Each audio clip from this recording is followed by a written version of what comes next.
장시호가 이번 특검 때 아주 맹활약하신 일종의 수사관이었다고 해요. 아, 나는 그 재벌 출신 유관순 같은 느낌이 딱 들어요. 무슨 소리야. 돈 많은 집 딸인데 입이 한번 이게 풀리다 보니까 아주 자기가 어떤 정의의 사자고 공범인데 애국의 어떤 아덴자처럼 정말 알토란 같은 정보들을 엄청나게 제공을 했더라고요.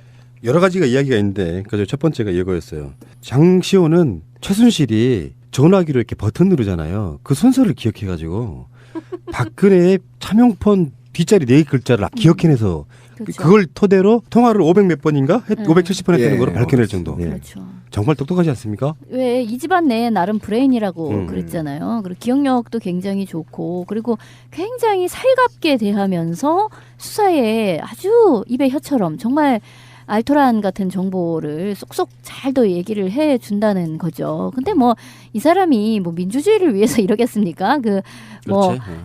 자기도 이제 이 국면에서 살아나갈 이제 국리를 하느라 그런 것이고 사실 최순실로부터 받았던 개인적인 압박 같은 것이 있었다는 거죠. 그렇지. 둘이 경쟁 관계였던 것 같아. 뭔가 어느 면에서. 그럴 수 있지. 경쟁 싫은 이모. 내지는 싫은 이모. 자기를 이제 뺨을 때렸다라는 얘기도 있고 하는 등등. 그러니까 그 이모의 유세가 싫고 자기가 그거에 명령을 하달받는 위치에 놓이는 것이 싫었던 사람으로 원래 조폭 영화 느와르물에 보면 이게 누가 누구 등다리에 칼을 꽂는가라는 것을 보면 결국은 이렇게 그냥 별거 아니라고 생각했던 자기 꼬봉의 칼에 항상 등다리를 맞게 되잖아요. 비유가 너무 좋아. 그러니까 그런 거라고 생각이 드는데 참 이 사람은 재밌는 캐릭터이긴 한 것 같아요. 그때도 청문회장에서 나왔을 때 저도 보고 싶었습니다. 이런 식의 대답을 받아친다든가 또 굉장히 차분하고 어떤 정말 무슨 지진이 일어나도 그 속에서 두더지랑 같이 꿀밤을 까먹으면서 살 것 같은 그런 아주 기막힌 그 생존력을 가진 사람이다라는 생각이 들어요. 저는 이제 개인적으로 장시호 개인적으로 같은 조카임에도 불구하고 또는 굉장히 정유라보다도 두뇌가 있음에도 불구하고 최순실 패밀리 내부에서 그 능력을 다 인정받지 못한 거에 대한 어쨌든 질투심이 좀 있다고 보는 것이고 그다음에 그것과 관련해서 이 사람이 지금 특검에서 어쨌든 엄청 많이 도와준 거 아닙니까? 그런데 그것뿐만 아니라 특검과 같이 조사받다가 아이스크림을 먹고 냉장고에 보관해서 다음에 와서 먹을게요라고 이렇게 장난을 치거나 또는 이재용을 오다 가다 이제 특검 사무실 만나면 안녕하세요 인사도 이제 방긋하게 하고 회장님 안녕. 안녕. 이런 거에 그러니까 모른다고 말을 할 수가 없는 거잖아. 그렇지, 그렇게 얘기를 해버리면 얼마나 난감하겠어. 이재용 입장에서 왜 아는 척하지? 막 이럴 거 아니야.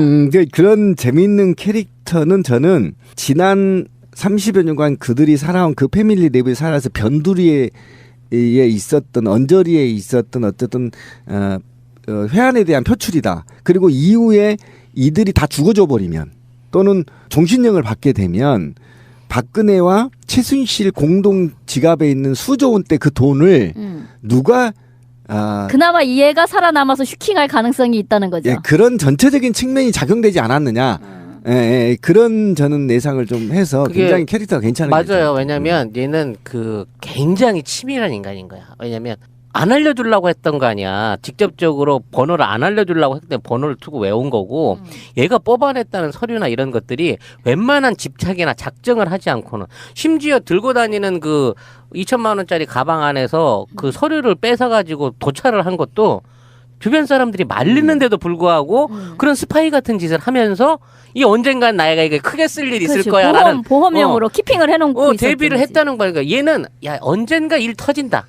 터지면 나는 내 살 길 찾아야겠다는 각오가 이미 몇십 년 전부터 돼 있던 애라는 거지. 그러면 최순실 변호인단이나 그 박근혜 대리인단들이 고영태를 물고 늘어졌잖아요. 여기에 가능해.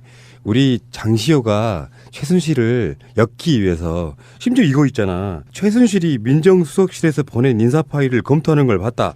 그거 인사 파일 내가 사진으로 찍어뒀다. 그래가지고 컴퓨터 복원해가지고 그걸 찾아내는 거예요. 그렇죠. 그러니까 장시호의 음모로 지금 박근혜 탄핵이 시작된 거라고 말할 수 있는 거야. 고영태보다 얘는 장시호가? 너무 치밀해. 네. 그래서 그 변희재가 장시호를 고발하겠다고 한 겁니다. 그리고 뭐 급하게 이모 짐을 쌌는데 그 안에 제2의 태블릿 PC가 있다. 이제 이런 거를 기억을 해낸다든지 하여튼 뭐 열일하고 있는 거죠. 그러니까 이 사람이. 그 국회 청문회를 가보면요. 굉장히 청문회장이 엄숙합니다. 그리고 대한민국에 배울 만큼 배우고 날고 긴다는 놈들 또는 말로는 먹고 누구한테 안 진다는 놈들이 열 몇 명이 앉아 있는데 그 청문회 나가보면 굉장히 쫄리거든요. 처음에는. 근데 거기 가서 안민석 의원이 얘기하니까 저도 보고 싶었습니다. 이렇게 웃으면서 얘기할 수 있다는 건 내공이 굉장히 강하다는 사람이에요. 굉장히 준비돼 있거든. 쉽지 않은 인간인 거지 사실. 오히려 내공이 강해서 준비됐다. 내가 얼마를 샀든 그 이후에는 내가 내 세상 한번 만들어 볼게. 또는 내가 지금 너희들이 모르고 있는 그 재화를 내가 한번 독차지할 거야. 이런 의지 없이는 이런 말이 나올 수가 없어요. 그러니까 왠지 얘가 제왕의 반지를 숨겨서 갖고 있는 듯한 제왕의 반지를 쥐고 있다가 자 요거 다 지나가고 나면 나 지금 걸룸으로 보이지 하다가 순간적으로 그 반지 끼겠다라는 어떤 그런 욕심이 있는 게 아닌가. 그래서 어떻게든 저쪽에다 다 몰아 넣어가지고 제가 그냥 다 뒤집어 쓰고 종신이 됐든 뭐든지 그냥 훅 가세요 이모는. 그리고 저 삼성동 이모도 같이 가세요. 대신 나머지는 내가 잘 관리해드릴게. 응? 이런 거지. 근데 뒤에 그 의도는 일단 빼고 이야기해야 더 선수해 보이는데. 어떻게 걔를 순수하다고 볼 수가 있어. 아니 근데 모양새는 그런 느낌이잖아. 그렇죠. 한편이었던 자기 부하가 보스를 칼로 찌르면서 가십시오. 제가 제대로 보내드리겠습니다. 딱 그 느낌이라서 사실은 그 속에 들어있는 비수는 어떤 의도 때문인지는 모르지만 굉장히 무서운 건데 결론적으로 말하면 장시 없었으면 수사 못할 뻔했다. 그렇죠. 그러니까 웃선을 담글 때 목적이 뭐 있어? 내가 1인자 되는 거지. 이렇게 적극적인 피의자는요 법정에서 고려가 됩니다. 그래서 굉장히 형량이 짧아요. 근데 뭐 원래 폴리 바게닝이라고 하잖아요. 그 제도는 우리나라에는 없는데 그래도 어쨌든 참작은 되지. 예, 이 수사에 적극적으로 이렇게 협조를 한 사람은 좀 약간 매우 죄를 반성하고 있다. 검찰이 어. 공소장에서부터 봐주는 듯한 뉘앙스로 이야기를 그렇죠. 하죠. 그럼요. 예, 좀 네. 까줄 수 있는 거지 사실. 어쨌든 그런데 이 사람은 처음에는 이 사람이 수감 생활을 너무 잘한다는 거야. 체질이네. 교도관에게도 언니 그러면서 살갑게 대하고 특검 수사 받으면서도 그러니까 뭐 우울해하지를 않는다. 그래서 참 정말 대단한 정신 세계를 가졌구나라고 생각을 했는데 그게 아니라 이 사람은 이것을 인생 최대의 기회라고 생각을 하는 것 같아요. 제가 봐도 기회죠. 그렇잖아요. 다 연루된 지금 13명인데 이후에 나만 살아남을 겸. 네, 이후에 특검법이나 기타 법이 또 박근혜가 구속이 될 경우에는 사실상 그 패밀리에서 맹주로 자리 잡을 수 있고 또 구속된 자들이 그래 너라도 내가 잡고 우리 정유라를 좀 보필해야 되겠다. 그러면 이제 어느 정도 쇼부가 들어오겠죠. 그렇게 되면 정유라 좀 봐달라. 뭐 이렇게 이제 쇼부가 들어가기 때문에 어차피 자기가 그 위치를 차지하기 위한 중원을 차지하기 위한 교두부를 확보하고 있다 이렇게 보면 되는 겁니다. 그러니까 느와르모를 만들려면 이제 장시호를 주인공으로 느와르모를 하나 그렇지. 만들어야 되는 거야. 그리고 캐릭터가 그동안에 그렇게 특혜를 누리면서 산 아이치고는 굉장히 긍정적이고 또 적응력도 빠르고 적응력도 강한 이유는 내면에 뭔가 꿈이 있어야 그런 희망이 있어야 그런 게 나오거든요. 네. 근데 와 내가 빵간에서 어떻게 밥을 처먹고 살지 몇 년일까 10년 살까 5년 살까 이러고 있으면 우울해서 그렇게 될 수가 없어요. 그렇죠. 유치장에 며칠만 있어도 답답한데. 그렇지. 자존감이 막 무너지고. 그럼요. 굉장히 이럴 화장실도 텐데. 이 목까지 다 보이는 데서 싸야 되고 이런 상황에서 이렇게 즐거울 수가 없거든요. 난 꿈이 있다고. 그래서 그 꿈을 향해 지금 고통을 감내하는 거라 그렇죠. 이렇게 보시면 되는 거죠. 근데 어쨌든 장시호 때문에 굉장히 특검이 탄력을 받았고 굉장히 저는 그 괜찮은 캐릭터다. 변희재 고소고발과 관련해서 잘 극복하길 오히려. 근데 아무튼 그 변희재한테도 이렇게 고발을 당할 정도로 얘가 여기 열심히 하고 있다고 치면 이 사람이 특검을 지나고 나서 이제 본격적인 검찰 수사로 들어갔을 때 특검 안에서는 아무래도 이제 전체적인 큰 틀을 밟아내다 보니까 이제 뭐 대가성이라든지 그동안 이제 권력을 활용해가지고 어떤 사업들을 했는가 쪽에 이게 잡혀져 가고 있지만 세세하게 이제 내부적인 재산 관계라든지 형성 관계를 털 때 되면 아직도 활용도는 정말 무궁무진한 사람이 아니냐 싶은 생각이 드는 거예요. 지금 우리 특검이 사실상 증거물이라고 해갖고 확보한 거는 그 태블릿 PC 2개 말고는 우리 사초실록하고 안보자관의 사초실록하고 태블릿 PC 2개 말고는 별다른 물리적 증거가 없어요. 제일 맛깔스러운 증거는 청와대 서버는 지금 건드려보지도 못하고 있잖아.